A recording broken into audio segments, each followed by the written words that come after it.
Hey everybody, Chase here, and we are actually here on the very first episode of the Chase Doesn't Know podcast. My first guest, if he's listening right now, is probably saying, wow, finally. Yeah, Thomas Wimberly is my first guest, and we actually sat down and had this conversation in January, so 8 months ago. Why haven't you posted this yet, Chase? Yeah, I'm a procrastinator and quote unquote busy. Everybody's busy, but you know how it goes. Anyway, so Thomas is an artist and graphic designer. He was born here in Baton Rouge, and we actually had this conversation right before he moved, picked up his life and moved all the way across the country to Los Angeles to take his dream job working for his greatest influence, Shepard Fairey. We didn't talk about it too much in this episode, but I can confidently say 8 months later that he is killing it. During our short Saturday morning conversation, we talk about how Thomas got into art, what influences him, his creative process, his dad, his black wardrobe, skulls on his paintings, political undertones, and we actually talk politics for about 45 minutes. So skip that. Feel free to skip that part because no one likes politics. Anyway, really enjoyed this conversation. Thomas, thanks again for hanging out, and please forgive me for posting this so late. I definitely will be catching you next time you're through to chat again. Thomas Wimberly.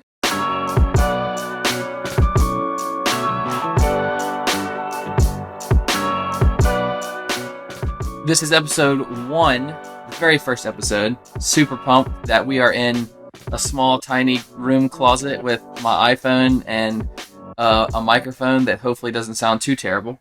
And Thomas is here, Mr. Thomas Wimberly, in his traditional black on black. I actually wore my California shirt today. Oh, nice. Which we'll get into because Thomas is about to go to California. And so we last minute met on Saturday morning. So thanks for coming by. Yeah, absolutely. And thanks for the coffee. Where is this from again? That's from District Donuts, mostly because... Oh, District Donuts. Yeah, on the way here, I was trying to cut down time, and it was either waiting Starbucks line or just running really quick. But they're pretty good cold brew. I've heard, I think Tori went to District Donuts and then said that their donuts weren't that great. Yeah, well, I think we're like ruined with having Mary Lee around here because everything else is just... For sure. Yeah. Yeah, so I've never been to District Donuts, and their coffee's pretty good, so I should give them a shot at some point, I guess. Cool. So Thomas asked me before we started, what's the structure? And I was like, we have no structure, dude. This is Chase Doesn't Know, and I don't know much. Thomas knows a lot about art that I want to hear about. So where are you getting, you've been like going crazy for the past couple of weeks. Tell me why you've been going crazy for the past couple of weeks. Well, my wife and I in 2 weeks are about to be moving to Los Angeles, thanks to a job opportunity I've been given to work with probably my idol and biggest source of inspiration, Shepard Fairey of Obey Giant. So yeah, we're everything's been happening pretty quick, so we're just in the final steps of packing things up and tell people bye. And we've never lived anywhere but Baton Rouge before, so good for you. Well, Baton Rouge and close to Baton Rouge, where you're getting out. It's weird, man. I'm so excited about what's coming, but I'm also like really bummed to tell people bye for the moment, you know. But luckily with, you know, the web and FaceTime and everything else, I feel like we'll still be, you know, in people's lives, just not physically. Right, for sure. Yeah, my brother-in-law, Tori's brother, lived away for about a year, and it was there was like parts of it where like they were gone, but then there's other parts of it. Of course, the time difference was like 9 hours. Right. But yeah, I mean, FaceTime, like you could have an hour-long FaceTime and just do normal stuff. Like at one point, he was like washing dishes, and we were like talking to him. So it's like kind of like normal life. You're in there, right? Whatever. So that's pretty cool. So are you ready to go? Mentally or physically? I don't know, either. Probably no to both. Well, I had to shut down my studio last week. I finished wrapping that up right for the new year. I had to be out. That was like a very strange experience. We've been in there almost 3 years, maybe like 2.5 and some change. And I mean, all of the growth that I've experienced and all of the little bit of luck that I've had has all happened while we were possessing that shop. So it was kind of bittersweet to see it go, but I'm stoked to see like what's next. And I know my next space that I get, whenever that may be, is going to be a lot smaller. Mm-hmm. But that's kind of exciting too. Just a new challenge, I kind of get spoiled. The place was massive. That place was pretty massive. I remember the first time I walked over there and walked in, it was pretty cool. It's because it's a super industrial warehouse. A lot of concrete. There's like a lot of art, going around. I think, what's the guy's name that's with you? Actually, Chase. Yeah. Chase, right. I knew that. I was just like, podcast conversation. So you and Chase are in there, and he also is an artist. Yeah. A different style of artist. Yeah. So Chase and I actually have an interesting history. He's one of my closest friends. I've got a few friends that I'm really lucky to call brothers more than friends, because at this point it's just like I know they're going to be there forever. Right. But anyway, Chase and I met whenever we started waiting tables here in Baton Rouge at J. Alexander's, and then after that we both went and got hired at Texas de Brazil at the same time. So between the two of us, I think we were waiting tables about 5.5 years maybe total. And so anyway, that was while I was going through school, put myself through school with that. And afterward, when I graduated, I started at an agency in Mandeville that I was commuting to. And Chase's wife got a teaching contract in Qatar. And so they moved away for 2 years. Speaking of living abroad. Right, yeah. And right before they moved back, we had been in talks about getting an art studio that we could share. I was freelancing at the time, full-time. And anyway, the shop lined up. We had a really cool landlord that helped us out a lot. And when he came back, we had it waiting. And since then, he's been developing his craft while I've been kind of doing mine as well. His stuff is a lot more traditional as far as like his aesthetic approach, watercolor and acrylic. A lot of like wildlife and these juxtapositions of wildlife in very interesting environments. And he's starting to say a lot of it with his work, which is really cool. Because originally it was more of just like replicating what he saw to the best of his ability and developing his craft. But now he's got a voice now, which is really cool seeing that. Yeah. But yeah, it was awesome. Like having him in that spot, especially being such a close friend. We were kind of able to, feed off each other's success. And for a while, it was mostly just him doing stuff. And eventually I caught like a little bit of heat, and then I kind of got the momentum that I'm trying to continue today. So, but it's all thanks to that space, no doubt. Yeah, I think there definitely is something to being in a like collaborative type space, because I know in the work that I do is like just sitting down at a computer and doing computer stuff. I feel you. But even whenever you're like when I first moved into this office and was working on some things, and then Nathan moved into this office, we kind of were able to work on something together, and then like having the like you're really productive whenever you put your head down and work. Yeah. But whenever you have an idea of something, there's somebody to bounce it off of, somebody to get other ideas from. There's definitely something to the open atmosphere type thing. Yeah, it's funny because Chase was just like you're saying, like bumping things off with people. My wife is one of my favorite people to bounce ideas off of, especially when it comes to art or design, because she's not a part of that world whatsoever. Like her only contact with that is whatever I bring, home. And it's awesome asking her, because she gives me a very like layman approach to like, oh, well, this is what I think, because she's not really invested in it in any way. So she just, the first thing she thinks, that's what she tells me. She's not scared to offend you. Exactly. My most honest, brutal critic, and my favorite. But Chase was on the other side of things, where he was more in the industry, but not in the same like sect that I was in. Right. And so he could provide like advice that was more parallel, as opposed to just coming in with no information, Yeah. And then one of my other best friends, Nick, is awesome, because he's not really in the art world, but he's like, I don't know, we did like high school art classes together. So he's capable of drawing really, really well and things like that. So it's nice because he offers the middle ground most of the time. So I definitely think it's important to have those people that you can talk with about, right, bring you back down to reality. Cause, I mean, I'm sure you know how it is sometimes when you're by yourself in a space, just like feeding off yourself. It's easy to get like either big-headed or just forget about like being tethered to reality. Right. Or get distracted. Absolutely. And like waste time doing things that... I can't say Chase and I didn't waste a lot of time. We wasted a lot of time, but we did get a lot of stuff done too. We would waste a lot of time on nights where we were there till like 4 a.m. Watching Stranger Things. Well, that was an assigned wasted time. Okay, right? got it. But yeah, man, it was this part of my life that I'm coming out of. I think will like have more of an impact on me than most other times that I've had so far.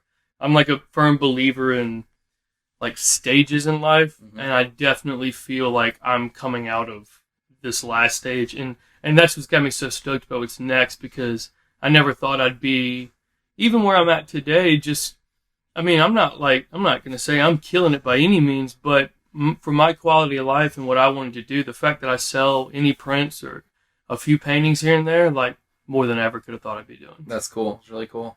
So I think so we met originally. I DJ'd your wedding. Yeah.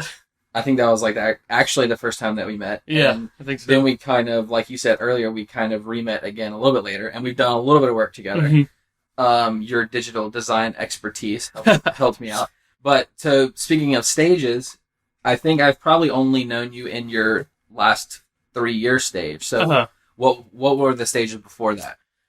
Before that was definitely, I mean, you know, from the start, adolescence and growing up. I grew up in a really like conservative house.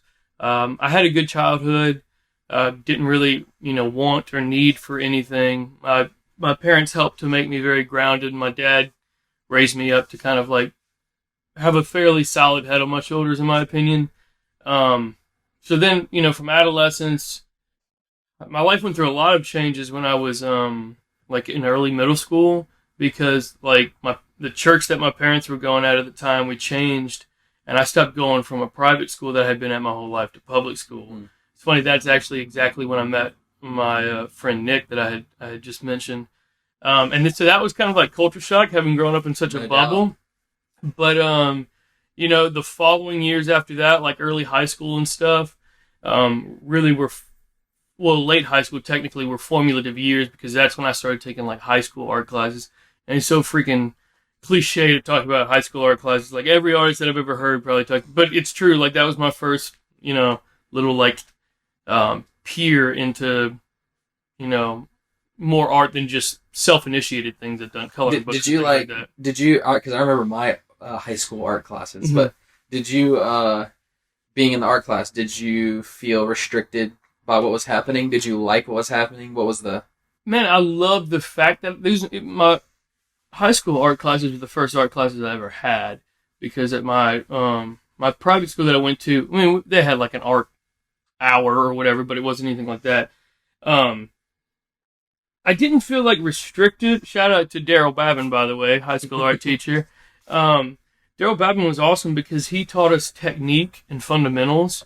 And while I didn't necessarily, like, I was wanting something else at the time, like something more like to teach me how to be a bit more expressive in things. But I know, like, being a high school art class, you have to cater to the lowest denomination, and that's somebody that is literally just taking it for an elective. Like me. Or yeah, somebody that just has, you know, they have to take this, they got to fill up that credit, which is fine. It's not for everybody. Right. So that being said, I did learn a lot of technique, and, you know, I had a good introduction to mediums and stuff like that. But there was a few things I was wanting more, but I didn't know at the time what that even was. I mean, honestly, it wasn't until post-college that I figured out what that was. So those stages in high school were pretty good. Late high school was my first introduction to the music that I listen to now, which is just punk. Like, growing up in like that bubble I described, I really couldn't listen to a lot of stuff. My parents were pretty protective. And like that, man, once I discovered punk music, like that just changed everything. Really? Because, I mean, it introduced me to this whole new world and these new artists that I really enjoyed, and also the styles associated with them. I had friends that skated a lot growing up, but I never really got into it because I'm not coordinated enough. But the culture and the graphics and just everything around that, man, it had me like pumped. I just remember like the Spitfire logo. The guy with the flames, and his teeth. Like, I remember seeing that and just being like, man, like, somebody made this, and like, I want to be a guy that makes stuff like this. That's really cool, yeah. So yeah, as far as stages, I'd say adolescence, late high school, and then in college, probably the busiest phase of my life, like putting myself through school I had some scholarships, but I had to supplement everything else with waiting tables every night. And that, along with moving out at the beginning of college and kind of like providing for myself, was very formative. In that same time, one of the biggest events of my life happened, and that's when my dad suffered a few aneurysms. Was hospitalized for about he was hospitalized for about 2.5 months, but he was in a coma for a very like they thought he was done for a while. Yeah, wow. Like there was talk about like cords and things like that. It was pretty rough. And how old were you? I was 20, I think. Wow. Yeah, I was living in my first apartment, and yeah, I hadn't even like finished my first year living on my own, and that happened. Moved back home, dropped out of school, started working sandblasting with my uncle so I could be closer to home. And eventually I went back to school from the advice of my uncle and a few other people, like once things kind of calmed down a little bit. But in that time, I started having to think for myself a lot more because my dad was really my rock when it came to advice and things like that, and he couldn't provide that anymore. So that was like a big moment in my life. I mean, my wife and I have been together for about 10 years. We've been married, almost 5 of that, but the rest was, dating and things like that. And that was like a big time for us because she knew what I was going through and had to like put up with me and also be there for me and just listen. But it was a strain. And eventually like we kind of had to rethink some things. And when I got my head back on straight, that's when I knew I wanted to marry her. And at that point, I think is like what started the like second to last phase where just being an adult, what I'm saying? Not like graduating school and working at an agency, and eventually that led into freelancing, which led into, getting the shop for the last almost 3 years. So cool. Yeah, a few stages. Yeah, for sure. For sure. There's a couple. What about like, so first part of your life sounds like it was mainly controlled, somewhat comfortable, normal type stuff. And then you hit like 5 years of a bunch of stuff happening. Yeah. I mean, and it's like, how did that get, I guess, how did you get through all of that? And then how does that play into what you're doing today? I mean, honestly, like my life fell apart completely. Like I said, my dad was my rock, like my best friend. When he got hurt, like he was in a coma for over a month. Like it was rough. That's crazy. Yeah. When that happened, everything fell apart, and including even like my relationship with my wife was on the rocks. I mean, my girlfriend at the time. Like I said, like that was eventually repaired once I got my head back on straight. But it's weird because when everything falls apart, that's when like everything shakes out and you realize what's left is what's important. Almost like, those gold miners will shake out the dirt and sediment, you know, and whatever's left is the gold and the loot. It made me realize what I needed out of life to live, and also a little bit more about, made me more confident in myself when I came out of it. It's because like, cool, if I can get through that, I can probably get through most anything, But, some of those things that were important to me was self-fulfillment. My dad always taught me, like, whatever I do for a living, make sure it's fulfilling, because his wasn't, and he regretted it all the time. And also made me realize, like, how important my then girlfriend was to me at the time, my wife now, and how, like, I don't know, when things, when things hit the fan, whatever is left, sometimes you don't realize that you should have been paying more attention to that from the beginning. Yeah. So post that, I got like a lot more of a DIY approach to things, because my dad did so much, man. He was like hands down the most talented like body repairman for vehicles, and also just knew how to do everything. Yeah. Painted cars, knew how to fix my breaker box, knew how to. Right.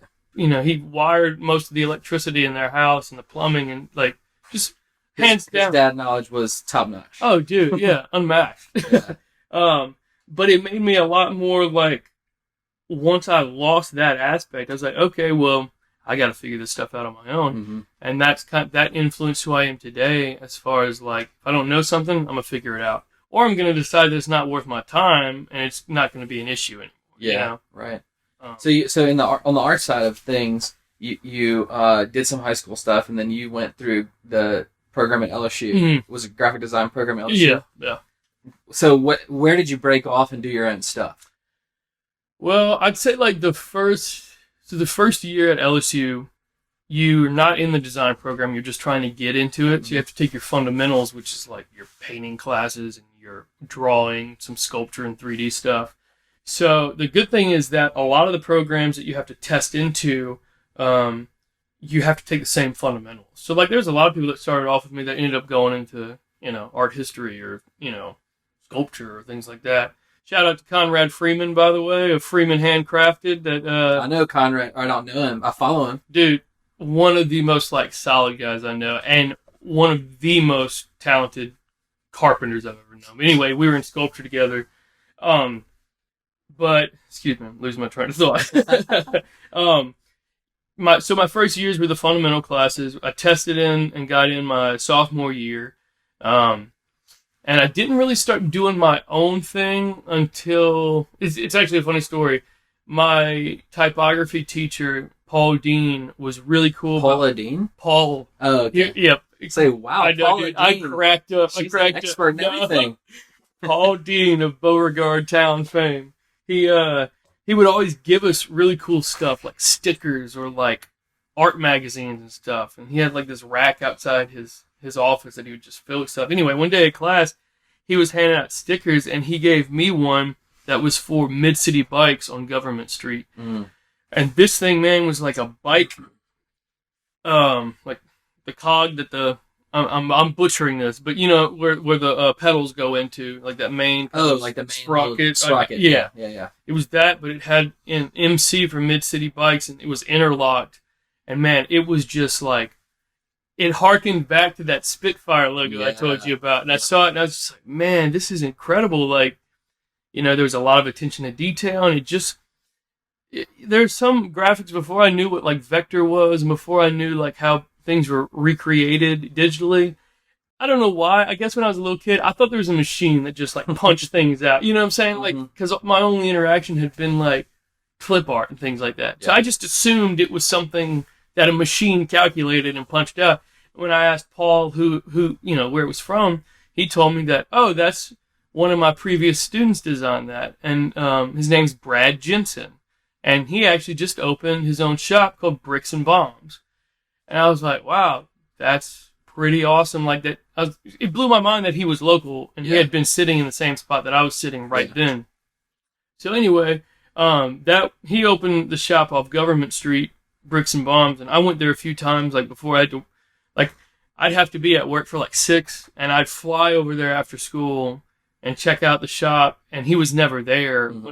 And there was this giant logo. The logo for Bricks and Bombs, actually wearing a shirt. Yeah, the t-shirt. Is a hammer and a brick. I forget what they use it to put the mortar between. I forget what it's called, but they're locked up almost like the Russian kind of lock up. Anyway, it's just really intriguing. Eventually, I bugged him enough. I kept going enough to where I finally called him one day. And long story short, that turned into a very great friendship that I still treasure today. I apprenticed under him for a while. He taught me everything I know about screen printing, and most of all the applicable information I have when it comes to my design, freelance and stuff, I learned from him. Can't thank Brad Jensen enough for what he instilled in me. That was the changing point, and that's when I started doing my own thing. I started, like I said, he taught me how to print. I started printing some shirts. I started the Stay True little side brand that I had for a minute. He taught me how to cut stencils and make these really big stuff. He let me have a show there for one of my senior shows. That hands down, meeting Brad was the moment that I started making stuff for myself. And also, Brad was my introduction to Shepherd Ferry. Really? I had seen Shepherd's work, but once again, growing up in a very conservative, small town, I hadn't really seen much of it, but it was enough to where when he told me who he was, and I saw the Andre the Giant stickers, I was like, oh man, I can't, I've seen this online before. But he gave me the name to put to it. I didn't realize it was Shepherd's work. Mm-hmm. And then not long after that, Netflix released Exit Through the Gift Shop, that Banksy documentary. I haven't seen it. Oh man, it's really cool. Add it to my list. Yeah, it's about mostly this artist named Mr. Brainwash, but he's been connected with Banksy and Shepard and a bunch of other people, Space Invader. But anyway, all that happened at the same time, and I was just getting overloaded with inspiration. I was just like, this is crazy. This is exactly what I want to be doing. Right. So that was the moment that I really started doing. I started thinking more about my own stuff. It didn't develop really till post college and the last few years, but that was a big moment for me. That's what I was kind of. Was fishing a little because I was kind of wondering how you developing your own style and own work in the art world lined up with you kind of being forced to do things on your own in your actual life. Yeah. If those things kind of went hand in hand. Oh yeah, what man. You're doing. Everything kind of lined up because that's when I started finding out who I am. And to be fair, my work, like my inspirations, are still very strong in my work. Like I study Shepard, I study what he does, I study what Brad taught me, and I'm hoping, like I'm still in the very early stages of what I'm doing, and I know that my work still is very reminiscent of who I'm studying, but I'm hoping that through like repetition and through constantly working, that eventually my own style is gonna like emerge from that. While I'll still maintain certain aspects of what I'm doing now, but I'm looking for eventually what's going to be like my take on things. And that's not what drives me by any means, but through talking with Shepard, even when I went for my interview and talking with Brad and stuff, like I'm just at such an early stage in my career where it's like I'm studying right now, and I'm replicating what I see. But through doing that plenty of times and over the next few years, I think eventually I'm going to like fine-tune things to where it's clearly mine as opposed to just ripping off somebody else. Right. Which I get accused of online, and I totally understand because, if I had fans like that, I'd love for them to go to bat for me. And these people have been around so long, they're titans in this world that I'm trying to get into. I don't take any offense to it. Like it's a bummer when they don't realize it's like I claim that it's inspired by them. I give them credit, but some people just don't know. Right. But, even when talking with people about that, like friends and family, they all say the same thing. It's like, you're not going to please everybody. Oh, for sure. And that's a hard pill. Especially with art. I mean, isn't that like the whole point of art is that it's subjective? Oh, yeah. So. And it's funny because, like, I get heat on both sides because my work is more liberal in nature, a bit more progressive. And around here is, this is a conservative place. Just fine. Like, they're great people here. They're great people everywhere. And there's assholes everywhere too, Right. But it's funny because, like, I get people that butt up against me on some of the topics that I do, which is fine. They're entitled to their opinion just like I am. My whole point is that I like having the conversations about it. But it's funny because I have people that will relate to the message, but dog me for the still showing my inspirations. So it's like, you really can't please everybody. Yeah. And that when I got offered the job with Shepard and all that worked out, that was like the most validation I could ever expect because it's like, cool, like the guy people are constantly telling me I rip off, which it looks like his stuff because that's what I like. You know what I'm saying? That's what, as I'm trying to find my own. But to get like a job working for him, I'm like, cool, like nothing anyone says matters anymore. For sure. That's kind of when you shed what everybody else says about what's happening, you can really explore what you can do. Oh yeah. There's too much noise out there. Yeah. Like if you really listen to everything else out there, people critiquing you and people dogging you, even people like that want to inflate your ego. It can get overwhelming. Like, it's really important to pinpoint what you want to listen to, That goes back to me talking about my wife, Chase, and Nick. Like, having those people say, okay, I'm going to listen to them, and I'm going to listen to these other people, but I'm not just going to let every single thing in. Right. Speaking of Shepard Fairey, how in the world did this even start? Well, man, because I'm pretty sure maybe I've heard his name. A little background. I'm pretty sure I had heard his name. Maybe I had definitely seen like the Obey stuff, all that stuff. And then over like the past year or so, I think I probably saw his stuff through your Instagram or something like that. I don't know. And so then I've kind of discovered like how massive he is. Yeah. And then in the past month or two, hearing that you like met with him, talked with him, had a piece. Well, I'll let you tell. How did it start? Well, man, like a little side note. Me and one of the discussions my studio mate Chase and I always had was like obviously you hear all the time like it's who you know, but a parallel conversation to that is one about luck that we always have. And I think you can work your tail off your entire life and never get anywhere and still be incredibly talented and still, but the only thing that changes that, in my opinion, is luck. And by that I mean, I think that you need to work hard enough and constantly enough so that when luck strikes, you know what to do with it. Because I think luck hits people all the time that have no idea what to do with it. And, you know, their life could have tangented off to a route they never even thought possible, but they didn't know what to do with it at the moment because they weren't prepared. And so my mentality the last few years has been just be prepared to do whatever I can with whatever I get. Even if it's, you know, small things. That's part of the reason I had those 2 group shows this year. There weren't any group shows going on that I thought were really cool. I mean, there are markets and things like that. They're awesome, but I decided to make that. You know what I mean?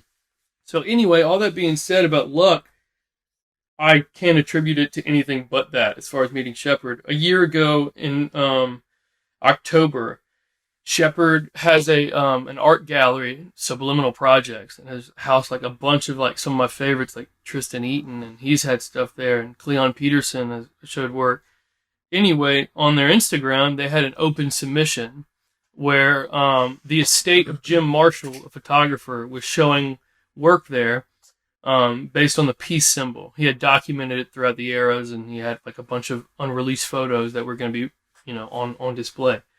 To fill up the rest of the gallery, Shepard in his studio hosted this open submission where you could post an image related to a peace sign or the idea of peace, and they would pick 5 to be in the show. And there ended up being like 360, I think, 350 submissions from what I read.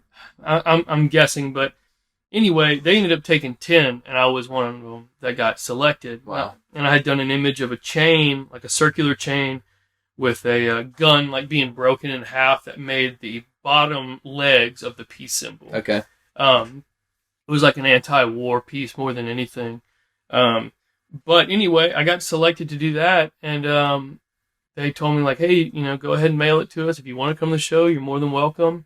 I'd never been to California before it, so I called my buddy Nick, and I was like, hey, man, I got into the show, like, but it was super last minute. Like, the show was like a week and a half after they announced who was in it. Oh, wow.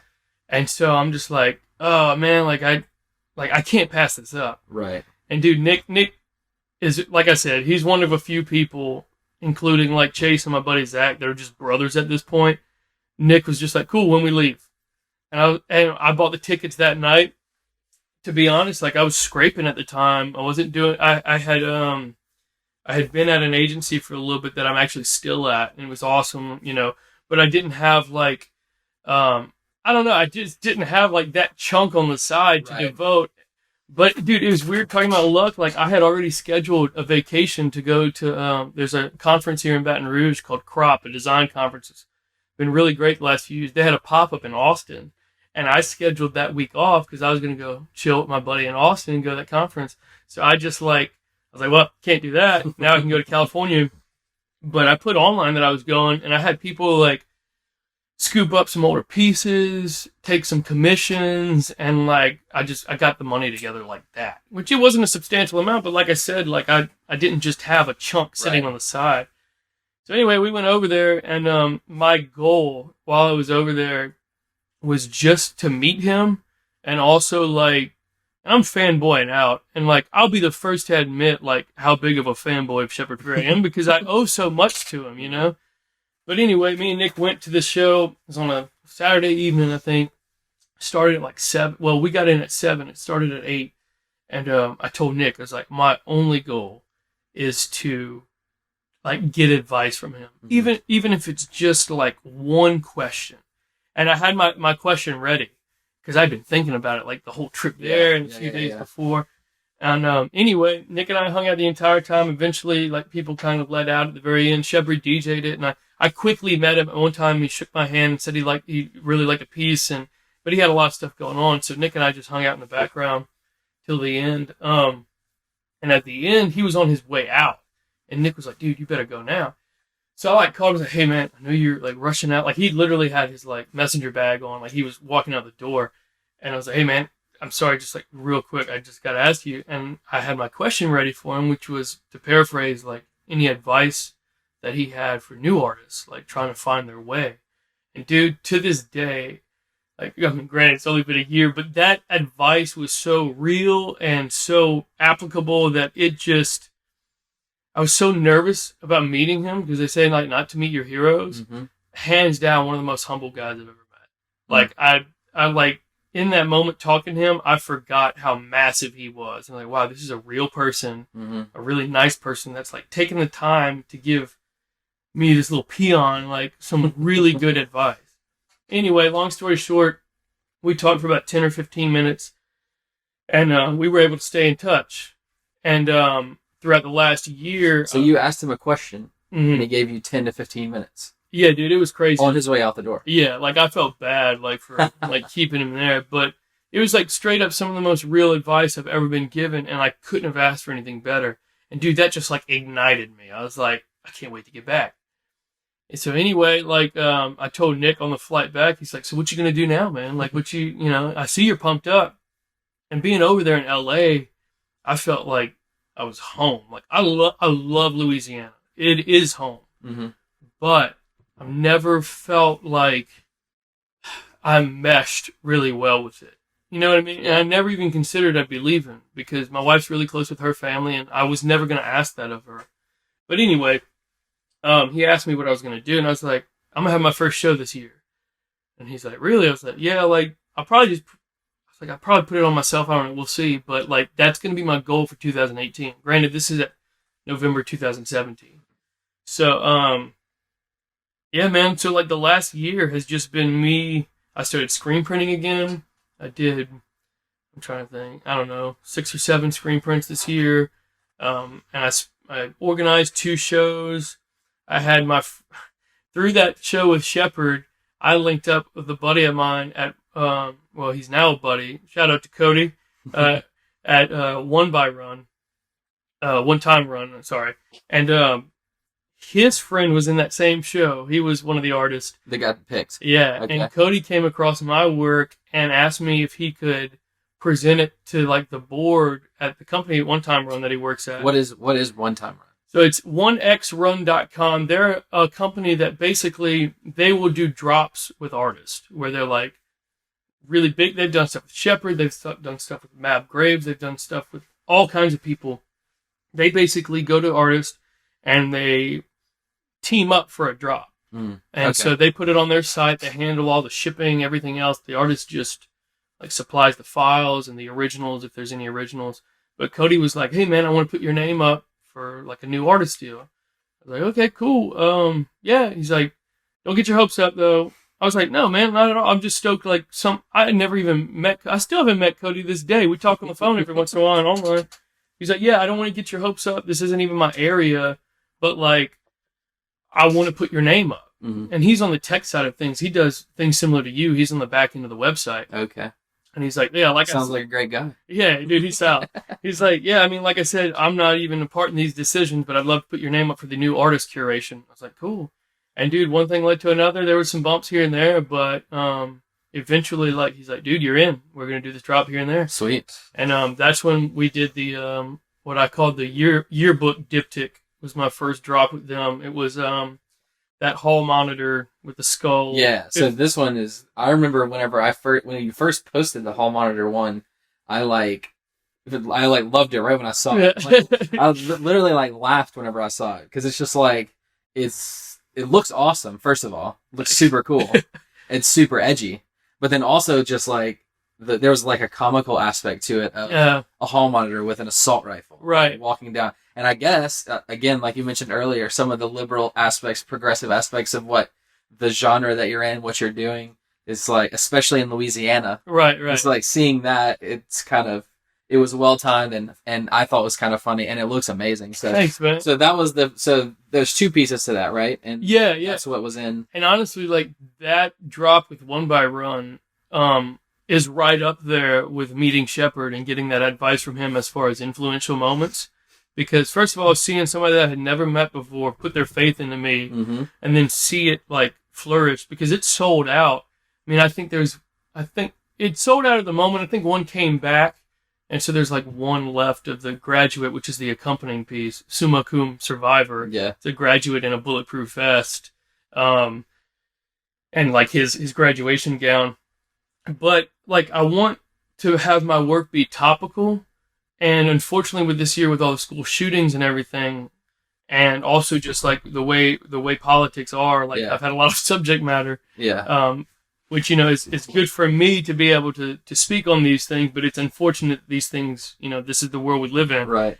But yeah, it's funny because so that picture you're talking about, it's named Detention, and it's a guy in military garb, with a sash that says hall monitor, and he's got like a rifle. But he's got a skull for a face. Yeah. What is not to cut you off. No. We got to swing back around to the skull stuff. Yeah. I didn't ask you about that. Go ahead with the hall monitor. Well, the whole point of that was I'm not good at articulating what I think about certain topics with my words. I'm trying to get better, and I've been and I have gotten somewhat better, but I've discovered that it's much easier for me to put things into images. And so that came about whenever all the talk about arming teachers started coming up. And really, what was so interesting was seeing both sides of it. And I like making work that sometimes it's on the nose. Don't get me wrong. But the craziest thing with this, like I said, the yearbook diptych, the Detention, the hall monitor, and then the Summa Cum Survivor, the Graduate, the craziest thing is that I have people on both sides of the argument that love it. Yeah. And I love that that's the case, because I think that interpretation shows what your inner thought really is. Right. Whenever you're not given a description of something and you just tell me, oh, it looks like this, and this, I'm like, cool. Well, you probably align that way, because that's what it's pulling out of you. The whole Rorschach thing, I guess. Yeah, very similar, In a much more specific and much graphically better way. Right. Because I remember asking you at one point something along those lines of like, what were you thinking about whenever you did this thing?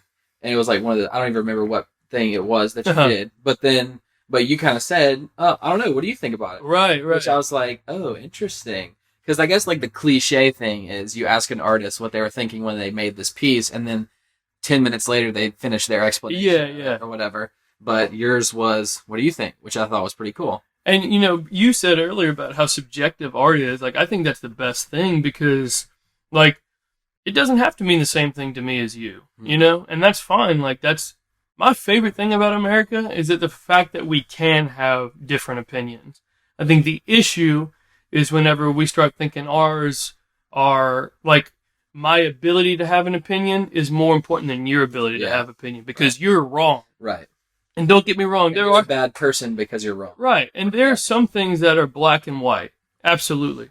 But with the hall monitor, it was when they started talking about arming teachers, it was interesting seeing both sides of it, because especially being here in the South, everyone loves their guns and loves everything else, and that's fine. Like, my whole point of bringing attention to that was there is an issue with school shootings.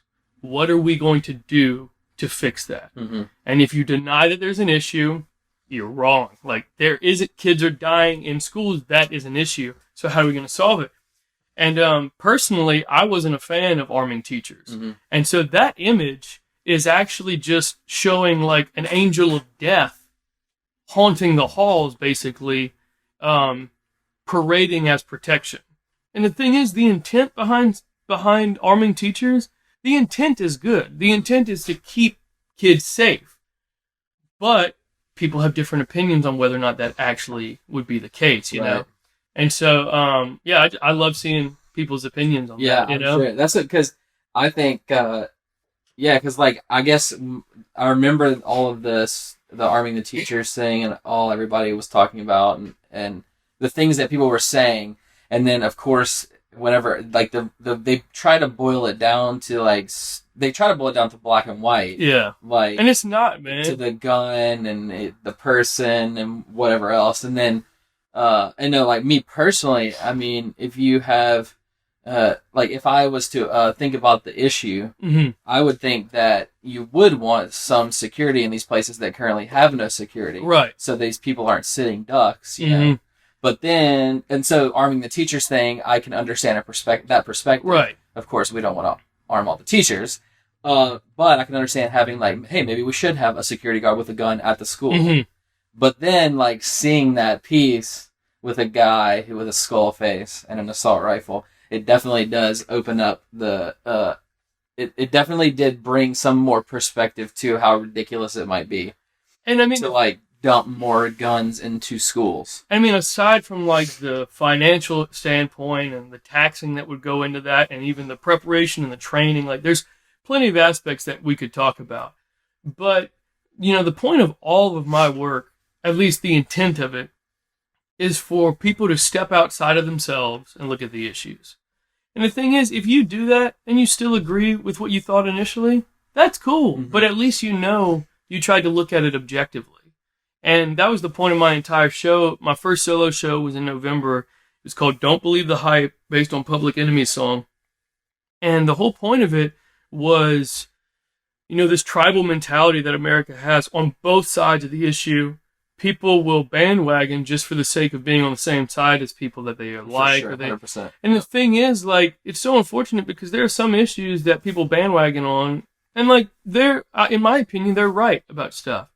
But some of those people don't actually, like, they just want to be a part of that movement as opposed to knowing why. Mm-hmm. You know what I'm saying? Like I said, that's both sides. Mm-hmm.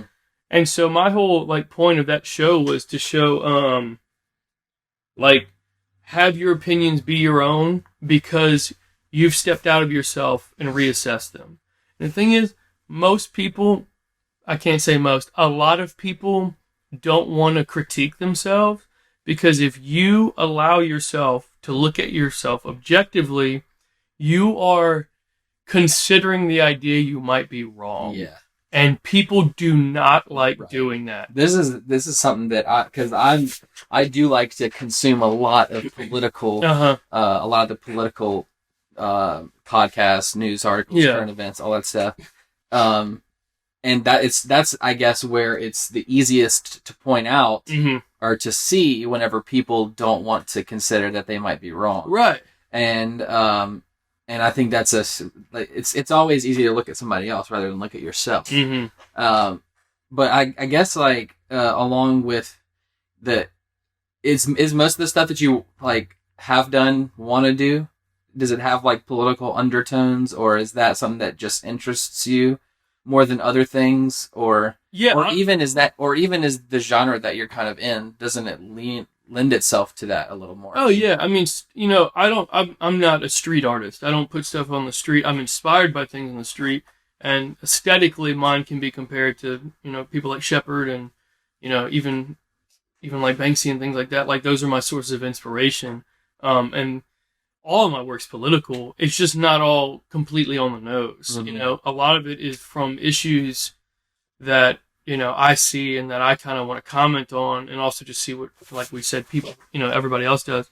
But yeah, I mean, all the work recently has been political. And the thing is, whether that be U.S. politics or even socio-political issues like social media integration and, you know, the damage that does, mm-hmm. along with that tribe mentality and that bandwagoning, all of it has been. And whether, you know, in my opinion, the yearbook stuff was on the nose, well, more blatantly obvious that it was political. Mm-hmm. Maybe it wasn't exactly clear what side, which is, right. You know, that was my favorite part about it. Right. And like you and I having this conversation now, I'm telling you my point of view. Right. But yeah, everything else has been because for so long I wasn't involved with politics at all, even being aware of it. You know, back when, like I said, my school days, putting myself through and waiting tables at night, I didn't really, like, take the time to think about anything else. I was just trying to survive. was trying to survive and get out of school and move on with my life, you know. And it wasn't till I started working at my first agency, doing a lot of political work that I didn't necessarily align with, but also I hadn't like really taken the time to consider what I believed. Mm-hmm. And through there, I kind of realized. Eventually, I left there. Great people over there, and that's part of the reason that like I know that there are good people on both sides of any argument most of the time. Yeah, I think that's become a huge issue lately. Because, like I said, I like to listen to and keep a finger on the pulse of the political atmosphere, which it seems like a lot of people don't do that or don't like to do it, but I think more people than you think actually do pay attention.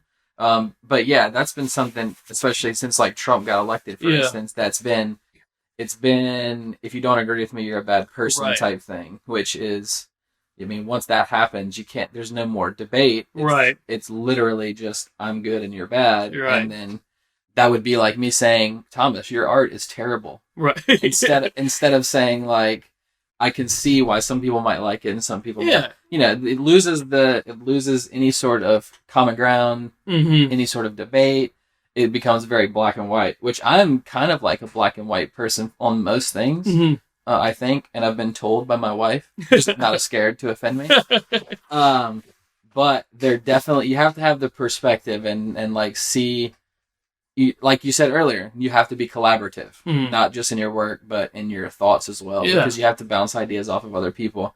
And I kind of see, I kind of am discovering, talking with you, that you bounce ideas off of other people that you can talk with, but then you bounce your ideas off of the canvas, and then put it out there for people to see, and then you get feedback on it, which is pretty cool. Yeah, I think, you know, kind of what you're talking about, like collaboration with other people, it extends to people that are barely involved in politics at all, because like I started breaking down like, okay, well, I believe this and this person believes this and I don't agree with them, but I started like breaking down the idea of like, well, they really believe this, and they don't believe that just to be against me. So when I started like putting myself in their shoes, like let's use the gun issue, for instance, arming teachers. I'm not for it. But, you know, you and I are talking about right here, from your standpoint, protecting kids, that's why you're saying it's an option. And that's not a bad idea, protecting kids. Right. Which is what you and I agree on, is protecting kids. Now, how to go about that, you know, that's the question right now. But, you know, there are only a handful of people that I think are just inherently evil. Most people, back to that tribe mentality, just think that because the areas they're in believe this thing, like how could it be wrong? Everybody around me believes this. And I'm not going to put too much thought into it because, well, they already probably did. When in reality, those people are doing the same thing. The people before them. Yeah. Yep. And people, here's what everything like this last year has boiled down to. People confuse tradition with things that are right.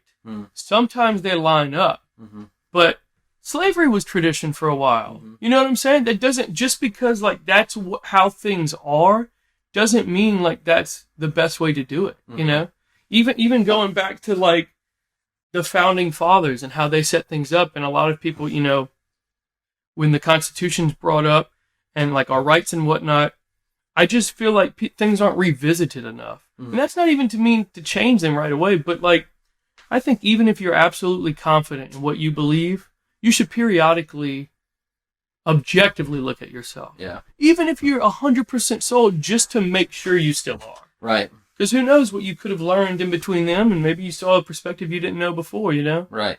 I think the humanity side of things has really been taken out of U.S. politics. As far as like at the very local level, and as far as I think that's one of the biggest issues about politics now, is that it's not local enough.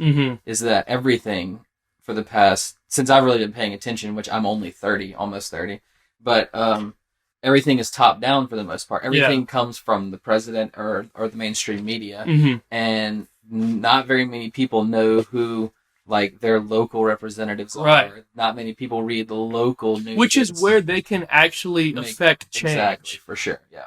Everybody tries to yell at the top, right, and make the top change everything below, right? But that doesn't work. Yeah, and the same people, exactly like you're saying, on both sides, the same people yelling about the big issues aren't showing up to the polls. Mm-hmm. And don't get me started on that because we've taken a hard turn to politics. Even the voting system is incredibly flawed from the top down. Like in this day and age, we can all vote for the next American Idol instantaneously from the comfort of our couch. But you got to jump through all these freaking hoops to make sure you're registered to vote and this and that. Don't get me wrong. Yeah, there's definitely a tech aspect that needs to be. I can't believe we haven't researched that more. That's the top-down thing, because whenever you have the government trying to do anything, 98% of the time it's not going to happen. And if it does happen, it takes forever. Mm-hmm. And then whenever you have to do something big like that, and then try to do it from the top down, because that would be a federal government thing, then inherently it's going to be slow. That's a great point, because you and I haven't really talked specific politics. And to be honest, I only have those conversations with people that want to. I'm not about to argue with anybody. So the difference between me and other people is I don't care if you believe what I believe. Mm-hmm. I want to share it with you, and I want to see if you want to believe that. But I don't get any personal satisfaction out of swaying someone. Mm-hmm. Because my beliefs are my own, your beliefs are your own. But I assume from our conversations, you lean more libertarian in aspects, right? As far as your thoughts on the government and things like that. Definitely. And I totally agree with some aspects of that. I'm definitely more independent than anything. That's how I'm registered, and that's typically how I approach concepts. But my issue, and so what you just said about the government not being able to handle it, and from what I've gathered, a very libertarian view is that the government shouldn't have their hands in anything. Almost nothing, yes. And the thing is, I agree that our government doesn't. But what I would contrast that with is saying, I want to help make our government the kind that we want to help control things. Because right now, absolutely not. The government, it's made of people which are imperfect. Mm-hmm. But my goal would be to make it a better system for us, as opposed to just throwing it away. Mm-hmm. Now, will I ever see that in my lifetime to the extent that I like? Probably not. But it's my duty to myself, and also, whoever comes after, to try and get things in motion to where you and I can make a better world for whoever's next, But I just don't think there's enough communication between everybody, I definitely agree with that. And I think probably, as far as making the better world, mantra, I guess, mission, I think if you ask probably anyone, that everyone would say, yeah, except for those few evil people you mentioned before. Right. And then, but I guess, more from libertarian type thinking is that, I don't think that the government will be able to make the better world thing. And that's why I think, what should the government have its hand in? Voting, obviously. Yeah. It has to. And not like it should have more of a role. I just feel like it should be fixed. Right. But I agree, I'm not going to sit here and act like all that stuff's going to be fixed. Because it's not. Yeah, for sure. But if I don't at least attempt to do my part, what else am I going to do? Mm-hmm. You know what I mean? Am I just going to sit here and, bitch and complain? Mm-hmm. At the very least, it gives me motive, and it gives me inspiration, and it gives me something to work towards, Mm-hmm. But I'm not some, fairy tale believer where I think that things are going to just miraculously be fixed. Right. Because I don't think they are. I just think they should be better for more people. Yeah. Yeah, no, I see that for sure. I think the whole fixing thing is, again, the top down, is the whole top down thing. People, because a lot of people, mainly on the left nowadays, talk about, we need the healthcare, and we need the education, and we need the help the poor people. It's we need to do all this and that. But every time they list off this thing that we need to do or fix, it's the way to do that, if you're going to do it, is always going to be from the top down. Yeah. Instead of trying to empower people to do their own thing, have their own opinions, and act accordingly without restriction from the top down, then they can work to make their own lives better and the people around them lives better. And then that would change the temperature of what's happening. Yeah. Because when people, it's people really only mainly care about themselves. Mm. I think that's probably, I mean, I would say I mainly only care about myself. It's a survival thing. I mean, that's ingrained in us. Family, right. And then whenever you can pursue what you want to pursue and you don't have interference from other people, then you're able to accomplish the things that you want to accomplish. Mm-hmm. And then as you do that, you're able to help the people around you accomplish what they want to accomplish, instead of yelling at other people you don't know about how to fix their problems that you think they have, but they might not actually have. Mm-hmm. And then that's kind of like what I see happening way too much in politics is you have this problem, fix it. And the other person says, you have this problem, fix it. And then everyone says the country has this problem. And I know how to fix it. You don't. So few people are offering solutions though. You know, the left and the right want to yell about stuff. Yep. And it's always like, let's use education and insurance and healthcare as an example. Lots of people want to argue, like, we're talking about that bandwagon mentality. Mm-hmm. You got college kids want to jump on the super left approach to things just because it's cool and hip sometimes with the people around them, and want to, say universal healthcare, this and that, which are ideas that I think would be awesome. But none of those kids are offering solutions. They just want to. And I'm all for protesting.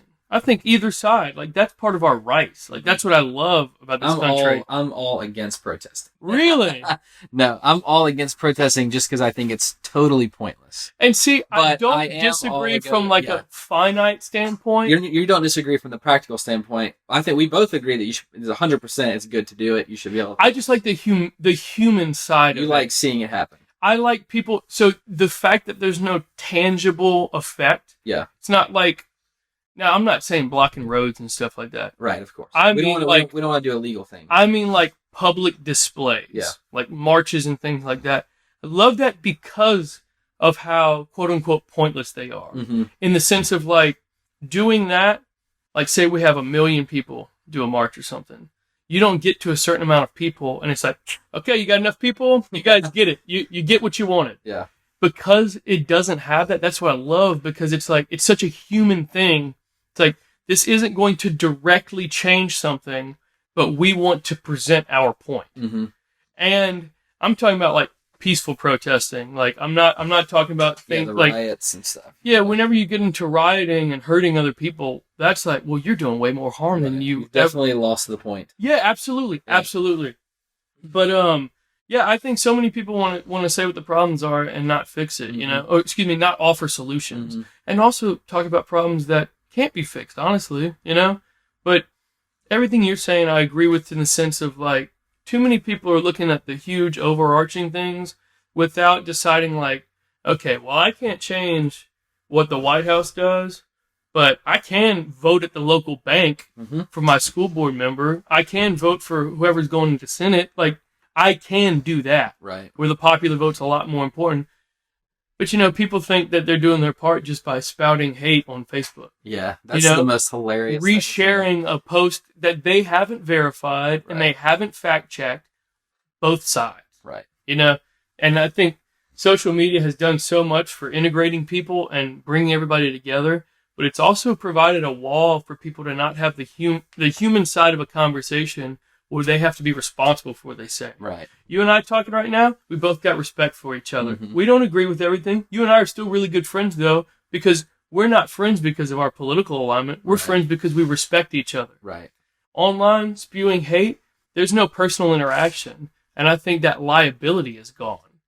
I'm a firm believer in anything that I post online, I have to be comfortable yelling it from the front door mm-hmm. to anybody walking by. And I don't think everybody's like that. I definitely agree with that. Both sides. I think it's really easy to it's really easy to just throw stuff out there and have no responsibility for it. And before there was Facebook, if you did that, then somebody would just say, "Oh, you're an idiot." Right. Or, like, if you said something insane, somebody might. Mainly, people would not listen to you, mm-hmm. which actually still happens on social media. Right. I mean, if you're posting stupid stuff, people are not reading what you're posting on social media. Dude, my unfollow list is like hundreds deep on Facebook. It's funny because, like, anytime I see something that, like, I don't get on Facebook to get aggravated. Yeah. I get on Facebook to see how my friends' lives are. Right. See the cool stuff. Yeah, and if there's a few instances where I'm just like, oh man, like this is like I don't get on here to get bummed out. Unfollow. Some people feed off of that. I know, dude. Some people love just it. Like troll mentality. They just love it. It's the strangest thing, man. It is. It's weird. I try to think of like what happens when like the world ends and like what's left. And first of all, artists are gone immediately. And I'm Chase and I talk about that all the time. Like when it comes down to survival, the artist is first to be gutted. Yeah. You know what I mean? Cut the artist. We don't need it. Farmers, y'all are back on top. You know? Yeah. But yeah, I mean, social media, man, it's done a lot of good, but it's done a lot of bad. And it's funny because I talk to a lot of people, and I'll be interested to see your point on this. A lot of people are like, oh, things are worse than they've ever been. And I don't believe they are. I believe that we see more than we've ever seen. 100%. Yeah. No, I mean, that's the whole thing about social media. Like I said earlier, if you think something 50 years ago, you say it. Or if you're lucky, you have an article in the newspaper about it, and then a few people, especially if you don't have any articles in the newspaper or radio show 50 years ago, like your friends hear it, and that's it. Right. But now you have 2,000 followers on Instagram, and you put something out there, or you have 100 followers on Instagram, and you put something out there, all those people see it. Yeah, and absolutely. So it's like, and then if you think about another thing too, is like there's 7 billion people in the world, right? Just think about like a room of 100 people. It's like not that many people, but then 100 people is actually, that's like a large number of people. Out of that 100 people, how many of those people legitimately are crazy? Right. Or like just think something insane. Like just does not line up with, but out of 100 people, there's guaranteed to be at least one. Right. And then if you have 2,000 followers or friends on a social media multiply network, that ratio by exactly. That. It's just like, the whole megaphone thing is amplified. But yeah, I totally disagree with it's worse than it's ever been before. And I often wonder and have the thought internally as I'm listening to political commentators or podcasts or things like that. I often have the thought, mainly along with like the whole Trump, the last 2 years, the Trumpian years or whatever, and how a lot of people are like, he's literally making a lot of people act insane on both sides. I have the thought a lot, like, has this ever happened before? Like, and not just in America, but in other places.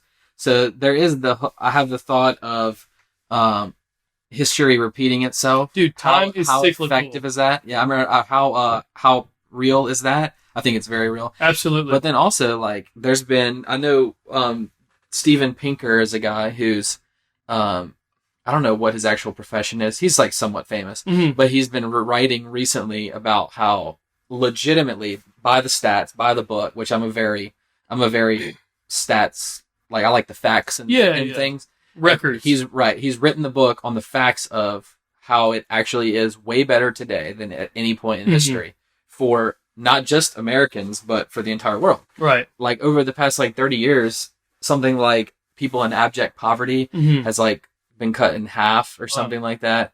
I don't double check my facts. No.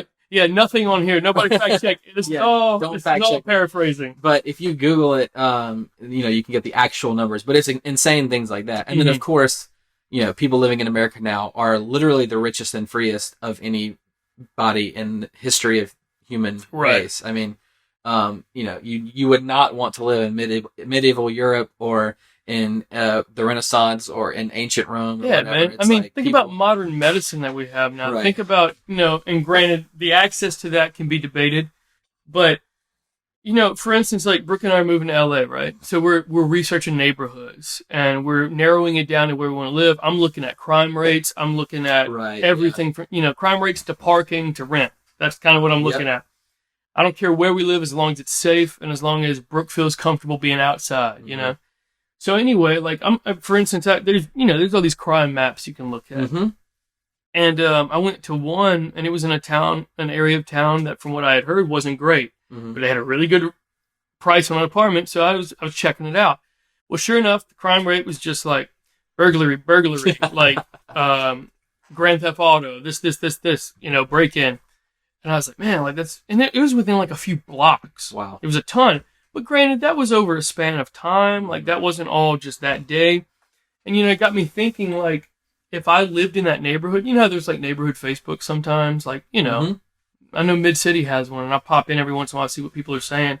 You know, if something was stolen, or keep an eye out for this, or hey, somebody needs to cut the grass. I was thinking like, man, if I was in that neighborhood, that would be my life, seeing all that crime constantly. And I'd probably tell myself like, man, this place is garbage. Right. It's so bad. But then when I zoomed out, you see those dots everywhere. Yep. And it's like, it's all about your perspective, man. You know, and I think that goes more today than ever because, like I said, we see more than we've ever seen as the public. Before, we only relied on newspapers. We only relied on the local and global news. Now, I can have one guy, like Joe Rogan's not incredibly political on his podcast, but for instance, him or any other podcast that you listen to, if you really like their opinion, you could hear everything you want to hear, even if that's how shitty things are. And I totally think people have lost sight of the scale that we have now because things are bad. They've always been bad, though. Really bad. Yeah. A lot worse than they are now. But thanks to Instagram and Facebook and fear-mongering and hyper-biased news, I mean, it's too much static, you know? Right. I have a few news sources that I go to, but even that I take with a grain of salt. What is your thought on the news stuff? Because I have an opinion on the hyper-biasness of the news, but... maybe be more specific in your question. For instance, I want news to be biased. Because that's how you align. Because that's why you go there. Right, because people are biased. It's like, if you don't have a graph, and if you don't have numbers stating things that happened, then it's going to be biased. Like, that's the only way to be completely non-biased in reporting. And no one does that. All of the news outlets, best I can tell, are all going to lean one way or the other. So why not just... It would be great to know, for instance, like, I know Fox News leans right. I know CNN leans left. All right. Okay, so now I can go listen to both and then figure out what I want. I can extract the facts from it.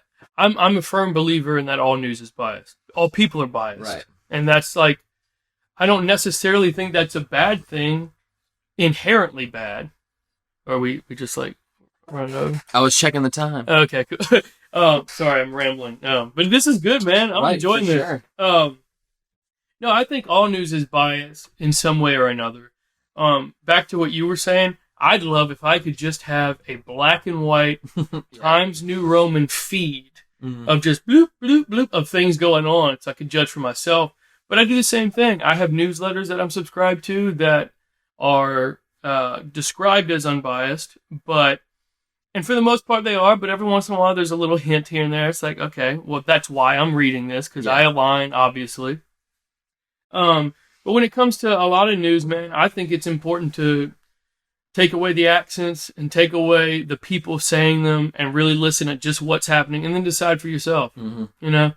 And I don't think enough people do that. I think people align with celebrities, even if that's news celebrities, and they think, oh, this person did this and this person says this, and I agree for myself because they've already thought it out. Why should I think about it again? I think one interesting thing, kind of along these lines, but somewhat of a pivot in direction here.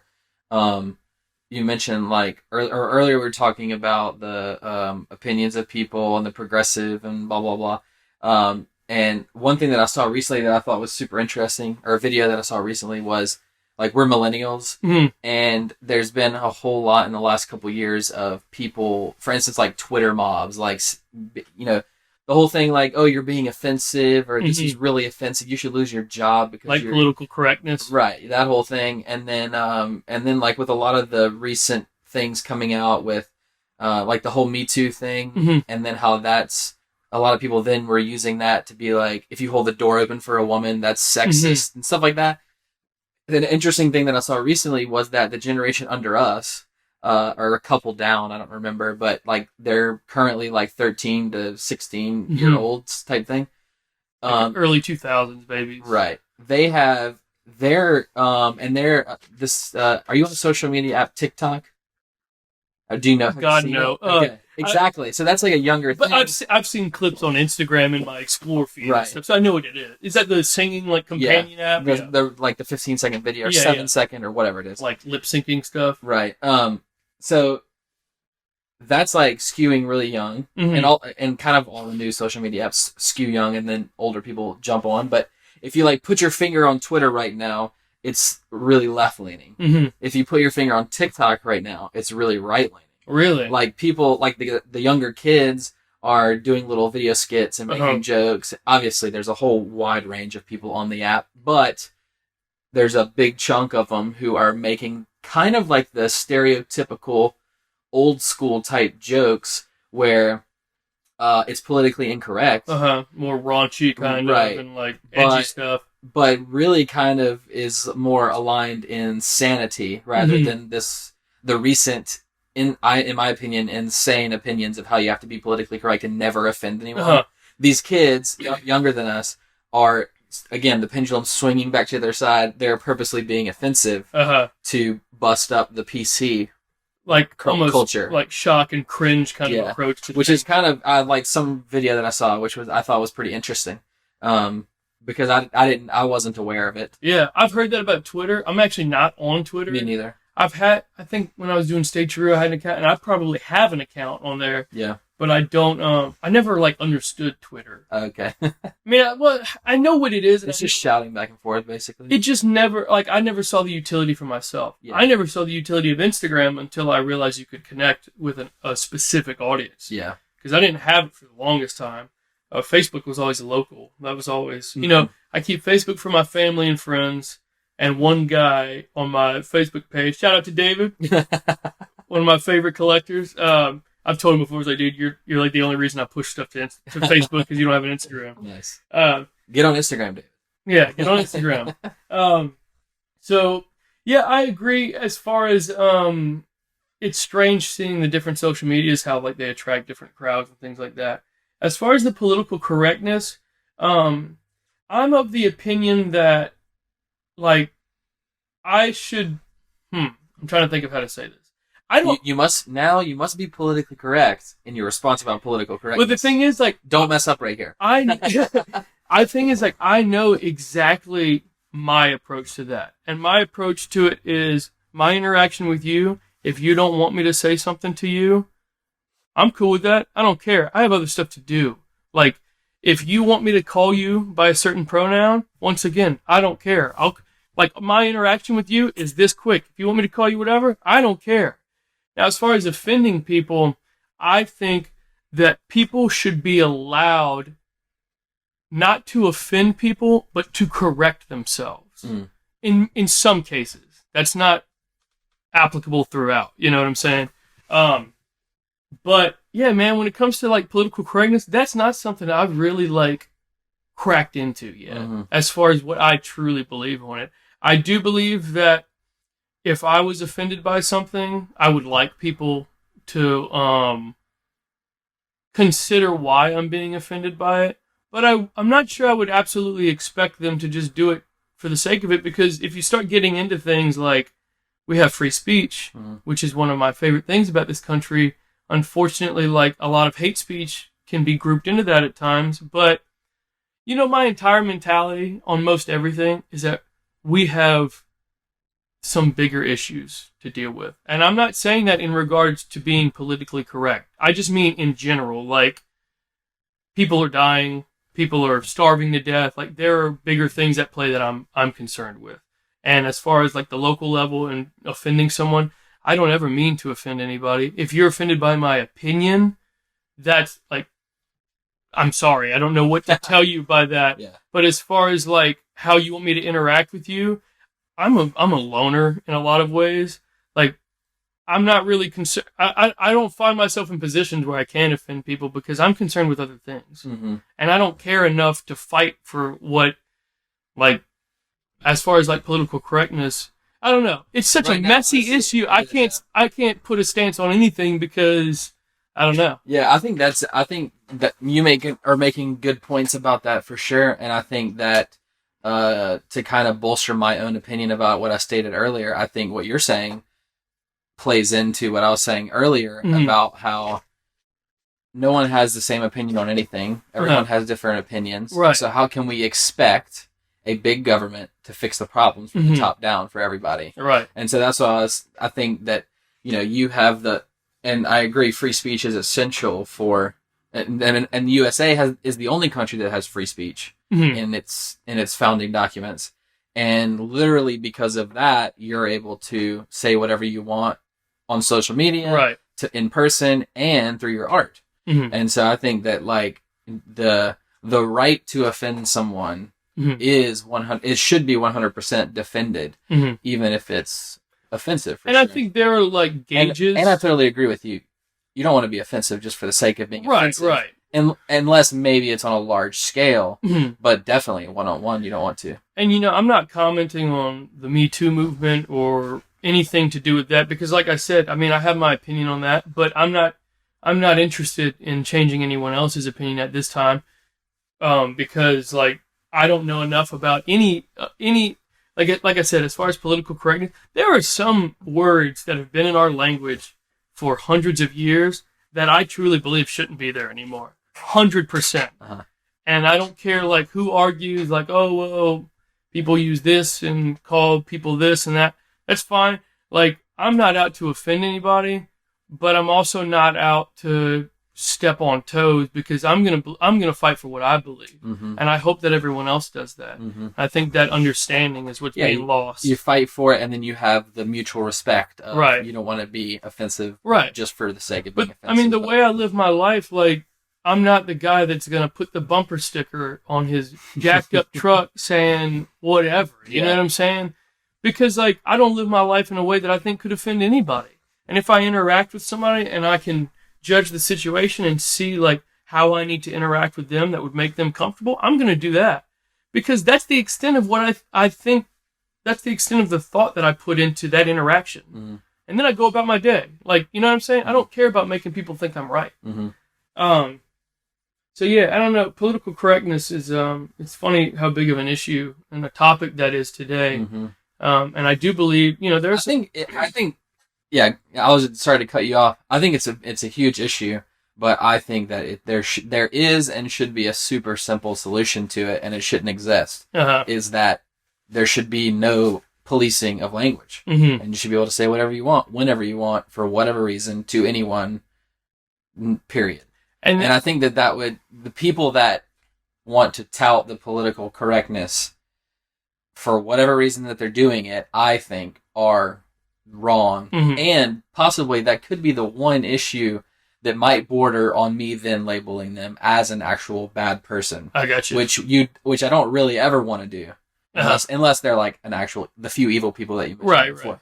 But when you do want to police what someone's saying for the sake of not being offensive or whatever, then that is literally you saying that I'm right and you're wrong. Yeah.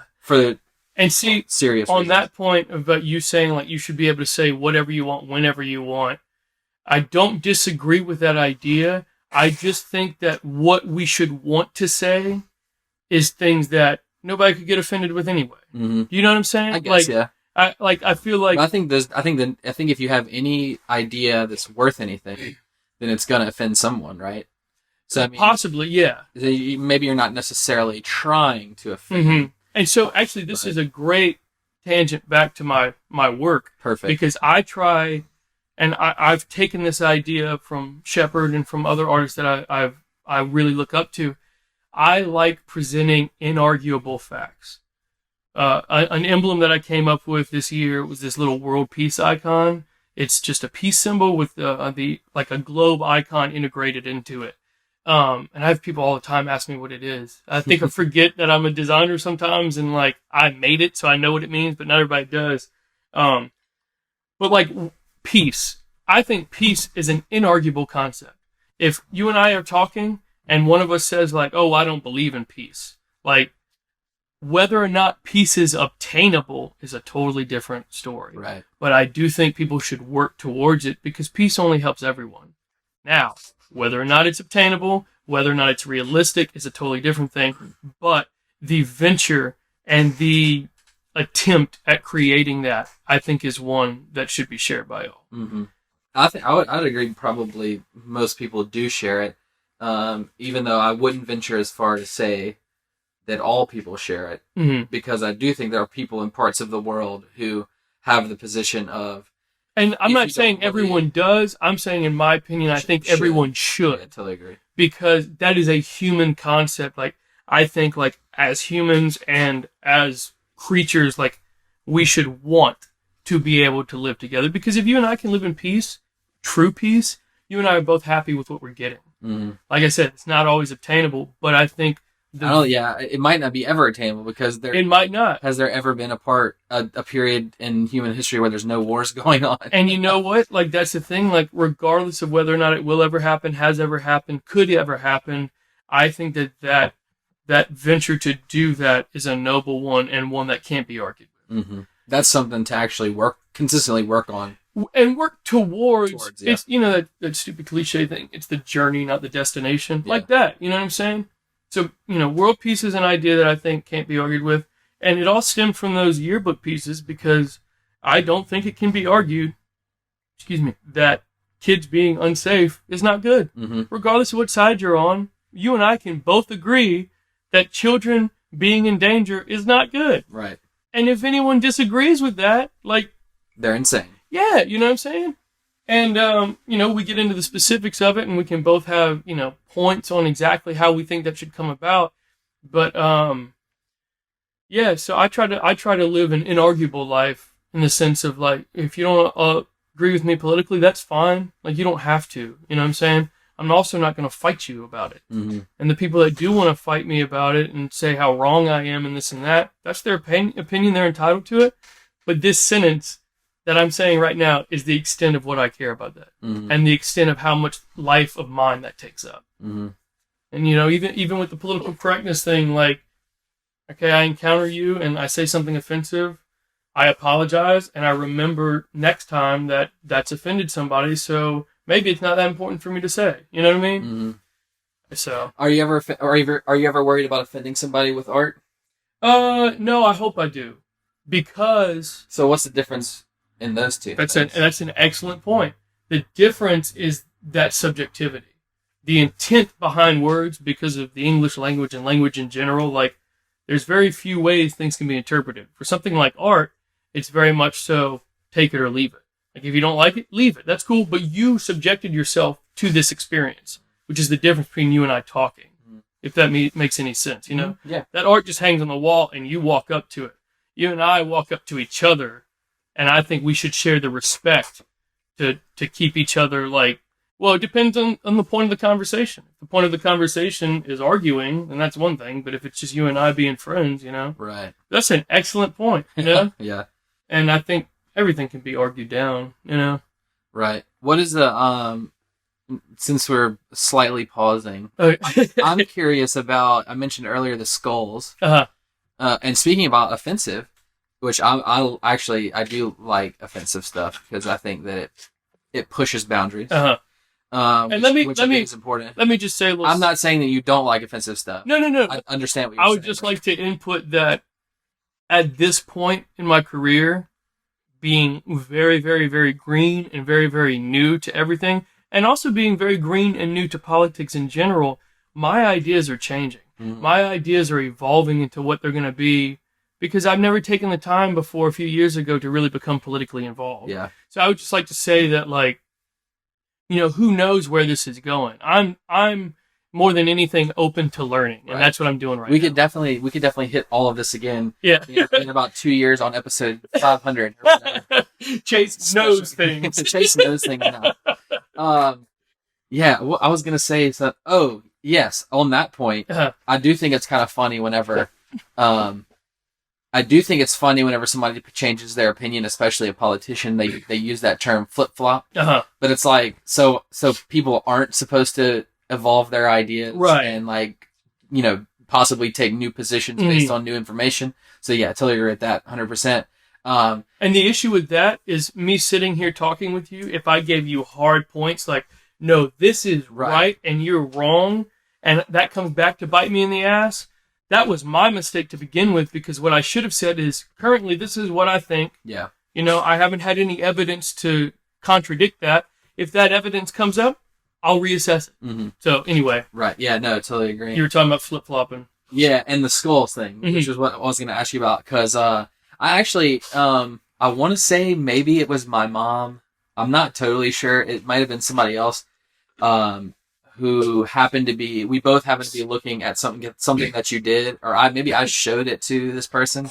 But so maybe that American flag or something. No, it was one of the pieces with a skull. Oh, okay, cool. And I was showing it to somebody. And I think it was an older lady. I probably was my mom. I don't remember. If it was my mom, shout out to my mom. Shout out. Anyways, but she was like, oh, this person was like, oh, skull, and then said something to the effect of like, why is the skull in there? Or, ooh, that skull is. I don't know. A lot of people relate skulls to like death and like all this negative whatever. Anyway, so then I was going to ask you about. Because you do use skulls a good bit. I've seen it across a few of your pieces. Yeah. Where is that coming from, I guess? Okay, so I actually have an answer for this. Oh, perfect. So growing up, my dad was like very concerned with me growing up. He didn't want me to be like a delinquent. Yeah. And my dad... He didn't want you to be a punk rocker. He didn't. Who made progressive art. He didn't, man. And my dad's not incredibly politically like... informed and also like adamant. Like he's not going to argue with you about politics. He'll tell you what he thinks, but he's not going to change his opinion of your character based on your conversation. Most likely. Mm-hmm. I mean, if you're just saying completely, maybe, but generally. Anyway, so growing up, man, he didn't want me wearing black. Didn't want me growing out my hair. When we were younger, like people on baseball teams and stuff dyeing their hair and stuff, never let me do anything. And I wasn't on those teams, but friends would, bleach their hair. Never. Didn't want me, wanted me clean cut, pants pulled up. And that's fine. Like, he wanted me to be that because he'd seen so many people that weren't that, then he didn't want me to end up being. Mm-hmm. One of those things was he didn't like skulls. Didn't like them being on things. I didn't have clothes with skulls on them. And if I did, I hid me listening to... all of my musical influence comes from a high school friend, Dexter. Shout out, Dexter. You're not listening to this, but what's up? And Dexter sold me an iPod. One of the original video ones. He sold me for $75 because he had just gotten an iPhone or something. Anyway, it was loaded with punk music, man. And it just it opened the door for me. Like that was one of those stages we were talking about. So anyway, when I got to college and I started doing my own thing, everything had skulls. Because I was just everything had skulls. I started wearing black. So you're saying that you rebelled against your parents? I don't know if it was rebelling against them. It's just they had siphoned this thing off for so long that it exploded. And it was I'm going to get it out my system, whatever. Yep. Never got out my system. But anyway, 3 years ago, I started really painting more when we got the studio. And if you look 3 years ago, my work looks totally different. A lot of colors, acrylics, not as many aerosols. It was more hand-painted stuff. I was studying KAWS, who's a big influence on me. Is that a person? Yeah, KWS. He's a huge start to the graffiti movement in New York, and he does incredible work. Is he one of these guys that you don't know their actual identity? No, you do. Brian Donnelly, I believe it is. No, that was his pseudonym when he started. That was his street name. He would post that up. That was what he put. But anyway, he's had huge openings. He did Kanye West's 808 and Heartbeats album in artwork. Okay. He's done a lot of stuff. He's been around for a minute. But anyway, I was studying him and some other people, and I started painting skulls, but more less gruesome. And actually, Jordan Heffler, local photographer here in Baton Rouge, is a good friend of mine. She purchased a piece that is a big 5 by 4 foot face, and half of its skull is exposed, and half of the skull is torn up, and there you can see an orb of energy where their mind is. But the skull's pink, and the guy's face is green, and the background's orange. But when I started doing skulls a lot more, I wanted to make sure there was purpose behind it, because I didn't want to be 19-year-old Thomas just I'm going to wear skulls, they're cool, Right. And so I started thinking about it, and I was like, well, why do I like these so much? Death, I don't like death, but death is imminent. Death happens to all of us and everything, depending on how long it is. It is a sure thing that you and I are going to die. No doubt. Mm-hmm. What do they say? Death and taxes are the only two guaranteed things. Only two guarantees in life. So anyway, I started thinking about that, and I liked that it was inescapable, and there's no point in acting like it didn't happen, and I think that should be fuel for living your life, because that's coming. Mm-hmm. You're going to be a skull one day, and just a skull, all the skin's going to melt away and rot away. Talk about motivations. I mean, that's a big motivator for us. Yeah, man. Like our lives are a meter that's just going down, and eventually it's going to be the end. You don't know when that comes. But another thing that really attracted me to skulls is that you and I, when we rot away, our bones are going to look not exactly the same. And even male and female, like not everything's exactly the same. But black, white, Hispanic, female, male, as opposed to a scientist or somebody that actually knows, all those bones are going to look the same. Yeah. You know what I'm saying? You're not going to be able to pull out a femur out of a pile of bones and be like, oh, this is this and this kind of, Mm-hmm. I mean, scientists would, but the point of it was that deep down, we're not very different at all. Mm-hmm. It's just what fills that skull that makes things different. Cool. Yeah, they say that at some point in the future, probably not the too distant future, that something like everybody's going to look the same anyway. It's like everybody's going to eventually become like a brown type, right, Middle Eastern looking person because of people marrying and all that, which is interesting. I don't really know how accurate that is, but I heard it somewhere. No, I've heard similar things like out in the distant future, like just because like in this day and age, like people are no longer separated. Right. As much separated by limitations or even like who they love. Yeah. And so, through that intermingling, like of everything else, like, I've heard that before too. Yeah, it's pretty interesting. What is that? I also wanted to ask you about, one thing that, again, I thought was interesting was I asked you what were you thinking when you did this? And then you said, what do you think about it? What is your actual, first kind of initial process of, like, say you get a new idea about something, and then like, what do you normally? And I guess like, I want to explore the theoretical aspect of it, because there's a whole creative part of you who a lot of people will relate with, but then a lot of half the population won't relate with the creative part. But then also the practical stuff, like what you actually sit down and do. Well, before I became like more politically like aware, it was all aesthetic choices, and it was all just like, hey, I think, it'd be cool to show this. It wasn't as like deep, I guess. Now the way things happen is typically it'll be an event, something like, for instance, the school shootings incited something in me that it was like, well, I want to talk about this, and I think that something should be done, so I want to contribute. And my way to contribute is by putting these images out there for people to consider maybe this is the other way to go. So it usually starts with that, and then honestly, it's just through researching the topic that I slowly start. I look at what other people have done. I look at who's influenced me. I look at what friends have done, and the initial stage is just deciding to comment on something, and then from there, it's what aesthetic approach do I want to take. And then it's great because after that point, I have what I call like the Frankenstein phase. And that's when I go back in and the more artistic side takes over. And I start adjusting values and maybe abstracting certain points and taking away this and that. So it all starts with like the initial cause, which is whatever event has happened or whatever thing I want to comment on. And then slowly that goes through its like machining state of figuring out exactly what's going to look. And then finally is the polishing and the more artistic approach to actually like, cleaning up the image. Or all my stuff's based on reference images, whether that be ones that I've bought or ones that I've seen elsewhere. What do you mean by that? Like I'm take a piece from something else and use it? And kind of.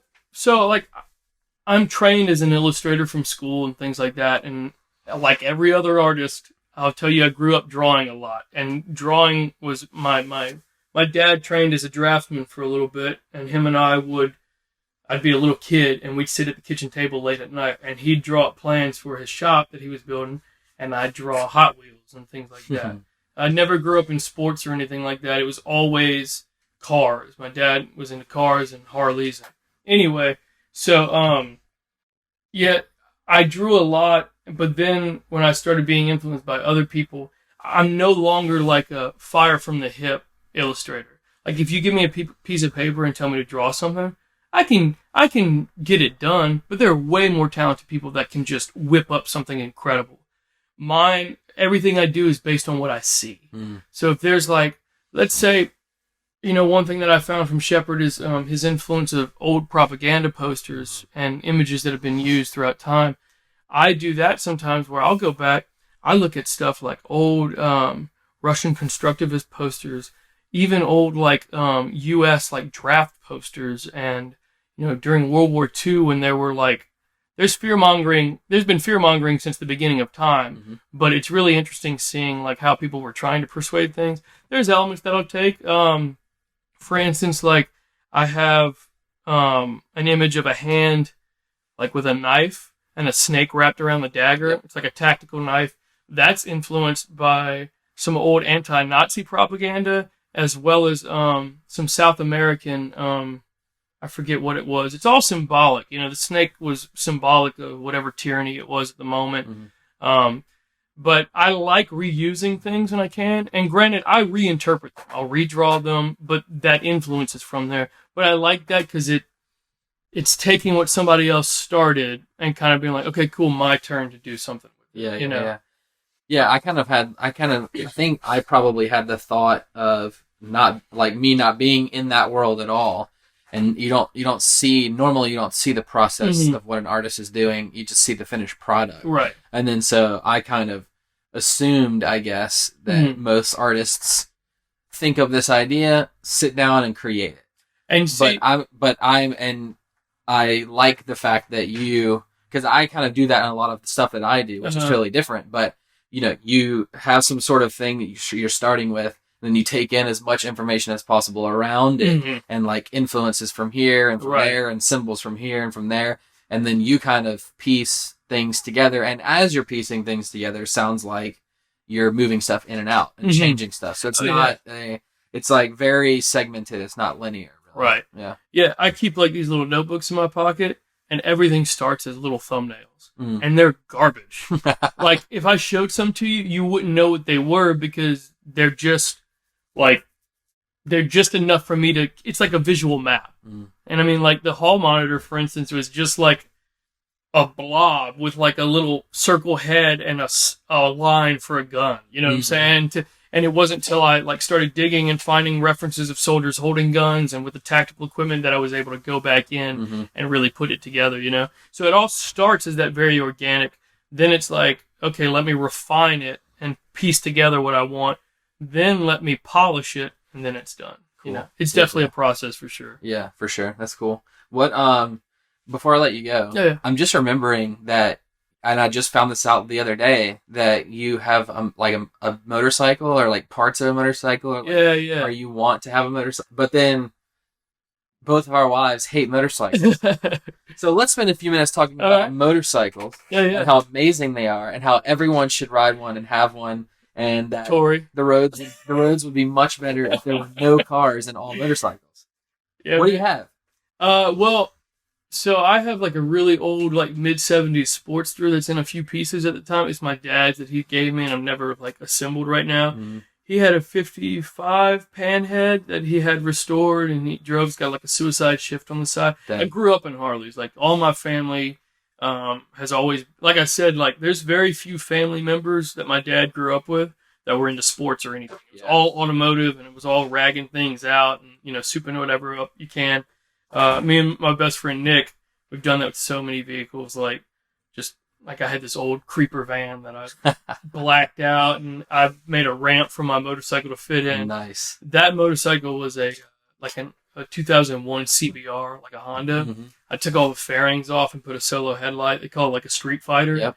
And I quickly realized, wow, those fairings were all different. Like when the wind's like beating the hell out of you. Yeah. But that all goes back to that influence.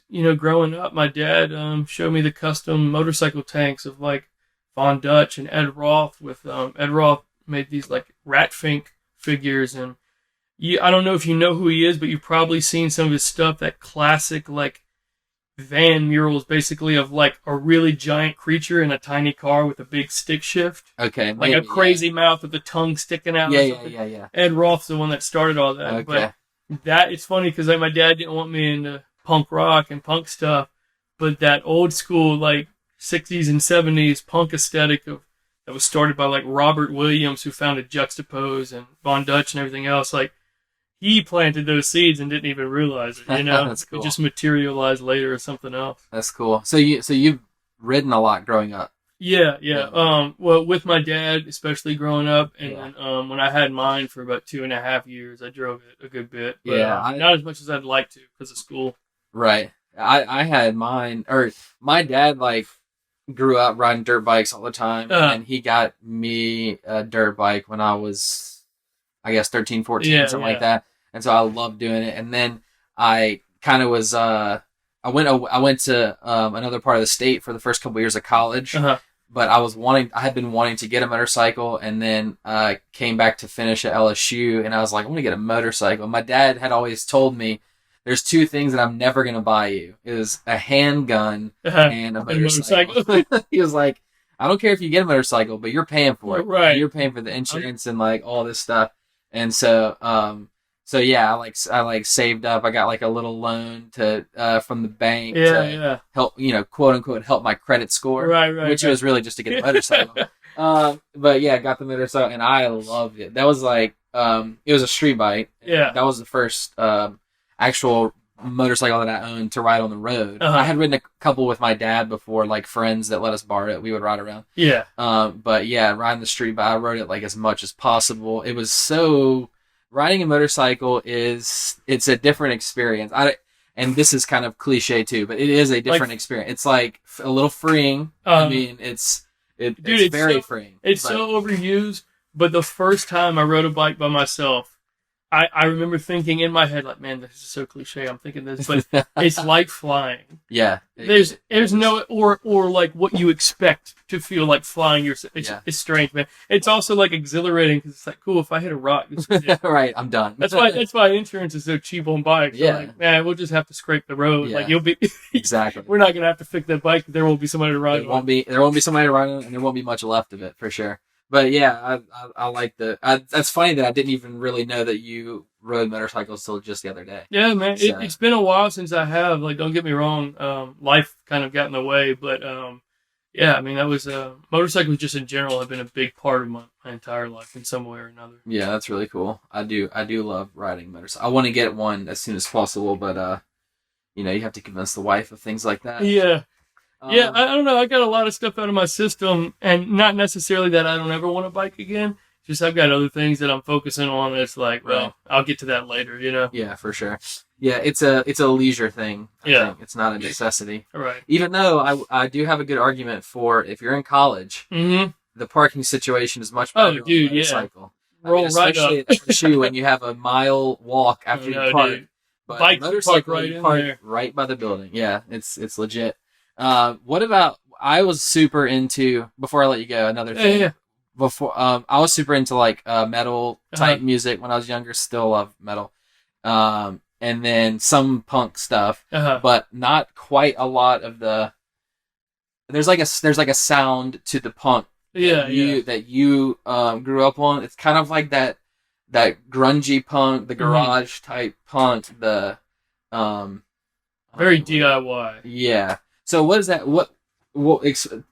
Tell me a little bit about maybe a few of your favorite artists, how that plays into, because it seems like that type of music is very much aligned with the whole. It's all connected. The whole that aesthetic genre. approach. Yeah, aesthetic. That's the word. Well, the thing is, like I told you about that iPod. That was my first, influence into that. But I never went to a bunch of concerts or stuff growing up until late high school. They had hardcore bands that would start playing around town.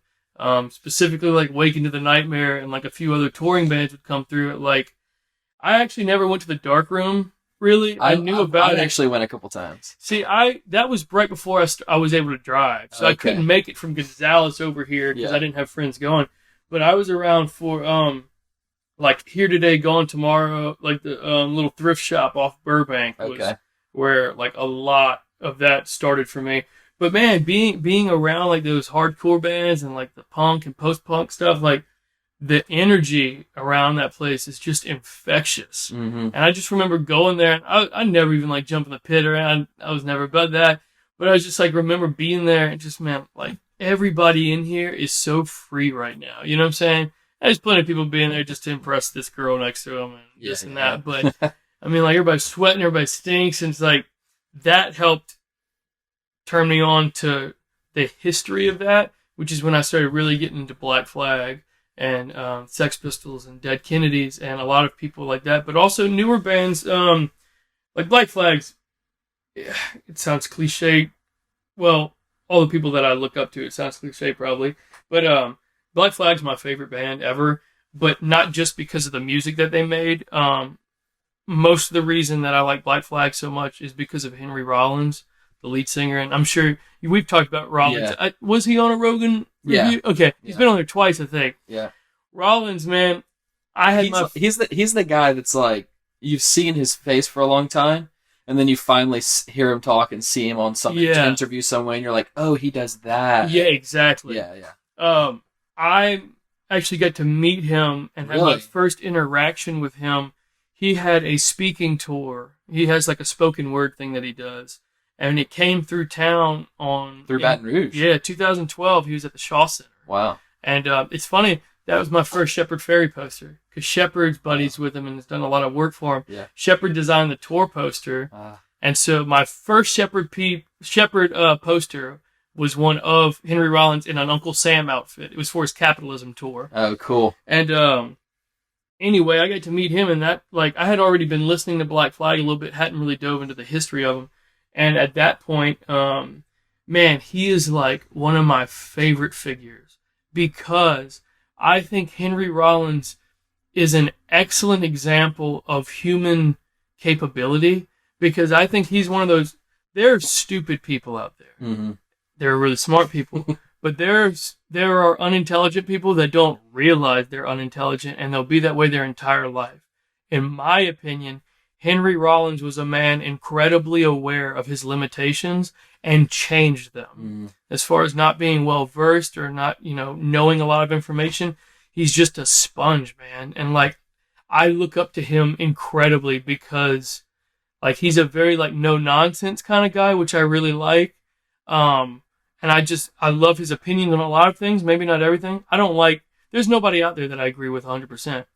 But, everything about him, like being self-made, and, I mean, I'm paraphrasing, but Black Flag was already a band before he went into it. Mm-hmm.